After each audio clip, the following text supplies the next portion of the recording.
अब माता कर्मा ला भगवान के दर्शन करे के उमंग बढ़ा जात रही से। पूरा शुद्ध बुद्ध भुला के आधा रात के भगवान कृष्ण के दर्शन करे के शुद्ध में वो निकल जाते।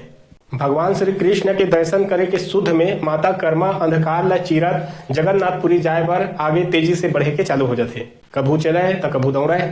रात को कतना दूर पहुंच गए उला खुद भी पता नहीं रही से। काबर की लगातार चलत चलत माता कर्मा के स्वास्थ्य भी खराब हो धरलिस। और सबसे बड़ी बात ओकर बार खाए बार कुछ नहीं रही से। वो तो सिर्फ कुछ अन्न रखे रही से जेकर खिचड़ी बना के भगवान श्री कृष्ण के खिला सके। अब जैसे सुबह हुई से कर्मा ला भूख लगे के चालू हो गए। खाए पर ओकर पास कुछ भी नहीं रही से। जब अंत में भूख एकदम असह्य हो गई, भूख सहन नहीं हुई, तब माता कर्मा पेड़ के पत्ता मन ला तोड़ के खाए के चालू कर दी। और आगे जगन्नाथपुरी में जाके भगवान के दर्शन करे के जिन अपन काम है वो काम में आगे बढ़ गए। फिर आगे जावत जावत फिर से रात हो गई। रात हुई तो माता कर्मा एक पेड़ के नीचे बैठ गए। भूख और थकावट के कारण माता कर्मा ला नींद भी नहीं आवत रही से। वो लेटे लेटे सोचत रही से, भगवान आप मोला जगन्नाथपुरी में दर्शन दे के विश्वास दिलाए हो और न जाने जगन्नाथपुरी यहाँ से कितना दूर है, समझ नहीं आवत है मैं कैसे पहुंचूं। अब तो प्रभु सिर्फ आपके सहारा है, आपके कृपा है। अब तो मैं घर ले निकल गए हूँ, चाहे रास्ता में कतनो भी कष्ट आवे, कतनो कठिनाई आए, निकल गए हूँ तो अब मैं दर्शन करके ही वापस लौटूं। ऐसे एकदम पक्का इरादा बना के माता कर्मा वहीं सो गए। अब माता कर्मा बहुत ज्यादा प्रसन्न हो जाते। अब काबर की माता कर्मा उड़ीसा के जगन्नाथपुरी में पहुंच गए और वहां पहुंचे के बाद उन्हें निवास करना वह शुरू कर दी। जगन्नाथपुरी में ही माता कर्मा छोटे से कुटिया बना ली और उन्हें निवास करना वह शुरू कर दी।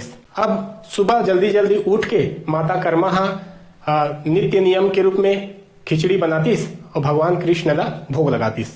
कुछ ही समय बाद भगवान कृष्ण भोग लगा देती और थाली खाली हो जाए। और ओकर बाद कर्मा स्नान धान करती, अपन भोजन वोजन करके अपन काम धाम करे। और ये जिन क्रम है वो निरंतर चलते रही। एक दिन भगवान श्री कृष्ण ला भोग लगाए के बाद छोटे से लड़का माता कर्मा तीर आते और माता कर्मा ला बोलते, माता कुछ खाए के है का, मोला बहुत ज्यादा भूख लगा थे।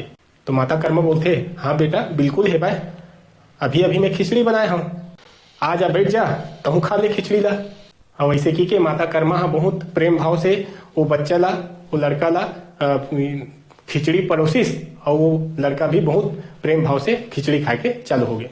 असलियत में वो बालक के रूप में स्वयं भगवान श्री कृष्ण जगन्नाथपुरी से माता कर्मा के हाथ ले खिचड़ी खाए बर स्वयं वहां पधारे रही से।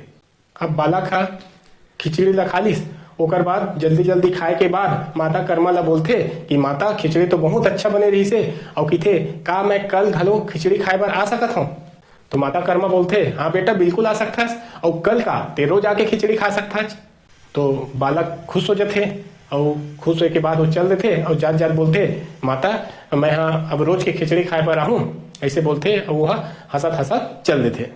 अब ये रोज के नियम बन गए। सुबह सुबह उठ के माता कर्मा भगवान श्री कृष्ण पर खिचड़ी बनातीस और भगवान श्री कृष्ण ला भोग लगातीस और ओला भोग लगाए के बाद वो बालक माता कर्मा के पास आ जाए, ओला खिचड़ी खिलाए। ओला खिचड़ी खिलाए के बाद माता कर्मा अपन स्नान धान करके जो नित्य प्रतिदिन के काम रही से वहाँ लग जाए और ये प्रक्रिया निरंतर चलते रहना शुरू हो गई।